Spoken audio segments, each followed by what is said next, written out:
அண்மைச் செய்தி சென்னை திருவொற்றியூர் டாக்டர் ராதாகிருஷ்ணன் தெருவில் உள்ள ஆசிம் என்பவரது வீட்டில் என்ஐஏ அதிகாரிகள் சோதனை நடத்தி வருகின்றனர்.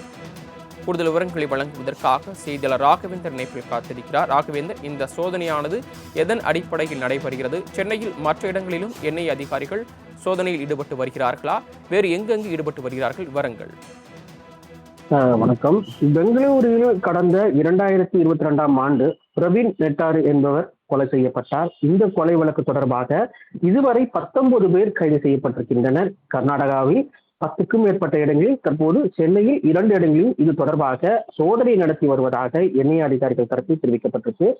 இந்த 10க்கும் மேற்பட்ட இடங்களில் ஏற்கனவே, அதாவது முக்கியமாக சென்னை திருவொற்றியூர் டாக்டர் ராதாகிருஷ்ணன் நகரில் எல்லையம்மன் கோவில் தெருவில் வசித்து வரும் முகமது ஆசிப் என்பவரது வீட்டில் இந்த என்ஐஏ அதிகாரிகள் சோதனை நடத்தி வருவதாக தெரிவித்திருக்கின்றனர்.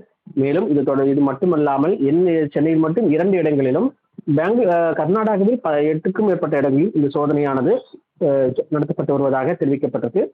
ஏற்கனவே பல்வேறு ஆவணங்கள் கைப்பற்றப்பட்ட அடிப்படையில் இந்த சோதனை நடத்தி வருவதாக என்ஐஏ அதிகாரிகள் தரப்பில் தெரிவிக்கப்பட்டிருக்கு.